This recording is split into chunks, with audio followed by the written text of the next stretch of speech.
সেকেন্ডের প্রত্যেকটা মিনিটের হিসাব আমি আল্লাহ রাব্বুল আলামিন নেব।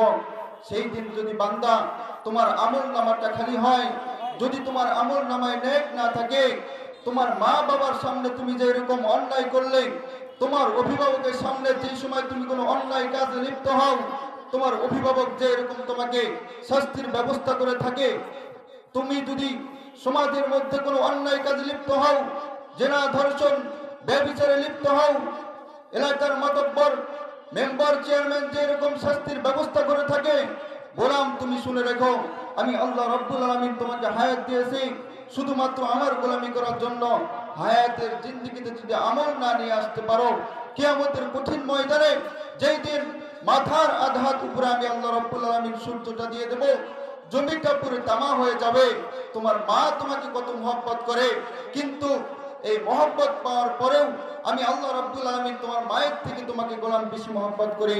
কিন্তু তোমরা যদি আমার গোলামি না করো, দুনিয়ার জমিন থেকে যদি খালি হাতে আসো, আমি আল্লাহ রাব্বুল আলামিন সেই দিন কহার নামের আওয়াজ দিয়ে বলবো, আজকে কোনো বিচারক থাকবে না।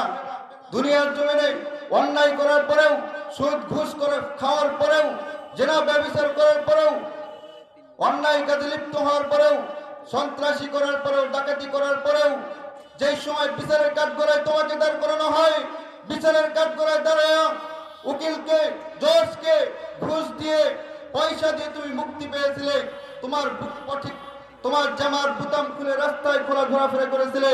কিন্তু আজকে আমি আল্লাহ রাব্বুল আলামিন এমন বাদশা, এমন বিচারক, আমি আল্লাহ রাব্বুল আলামিন কারো উপরে বেইনসাফি করব না।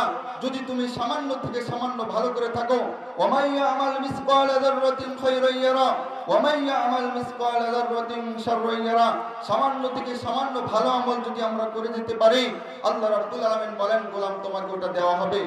যদি সামান্য থেকে সামান্য অন্যায় গুনাহ নিয়ে আমরা আল্লাহর দরবারে যাই, আল্লাহ রাব্বুল আলামিন বলেন গোলাম, ও গোলাম, তোমার মায়ের থেকে আমি তোমাকে বেশি ভালোবাসি। দুনিয়াতে তোমাকে যারা ভালোবাসে তারা টাকার বিনিময়, পয়সার বিনিময়ে তোমাকে ভালোবাসে, কিন্তু আমি আল্লাহ রাব্বুল আলামিন আমি আমার বান্দাদেরকে পছন্দ করে মহব্বত করে বানিয়েছি। যদিও বানিয়েছি আজকে তুমি খালি হাতে আসার কারণে, নেক আমল না নিয়ে আসার কারণে, আমি আল্লাহ রাব্বুল আলামিন আজকে তোমার সমস্ত হিসাব বুঝিয়ে দিব, তোমাকে জাহান্নামে যেতে হবে। জোরে বলুন নাউজুবিল্লাহ। সেই জন্য উদাহরণ আহ্বান জানাবো, আমরা মুসলিম ঘরের সন্তান, অন্যায় অবিচারে লিপ্ত হতে হতে আমি বাবা হয়েছি, আমি অভিভাবক হয়েছি, আমার মেয়েটা কোথায় ঘুরতেছে, আমার ছেলেটা কোথায় কি করতেছে, আমার বাবার খোঁজ নাই। আজকে মা হওয়ার পরে মেয়েকে অর্ধ উলঙ্গ করে রাস্তায় বের করে দিচ্ছি। বাবা হয়ে ছেলেটাকে বিভিন্ন নায়ক নায়িকার বিভিন্ন অনুসরণ করার চিন্তা ভাবনা তারা করতেছে, আমরা তাদেরকে কোনো কিছু বলতেছি না। আল্লাহ রাব্বুল আলামিন বলেন সাবধান, ও বাবারা সাবধান, মা সাবধান, কারণ সন্তানের কারণেই মা বাবা জাহান্নামে যাবে, সন্তানের কারণেই মা বাবা জান্নাতে যাবে। কিয়ামতের কঠিন ময়দানে আল্লাহ রাব্বুল আলামিন যে সময় বলবে বান্দা তোমার জাহান্নামের ফয়সালা হয়ে গেছে, তুমি জাহান্নামের দিকে দৌড়াও, সন্তান সেই সময় ডাকবে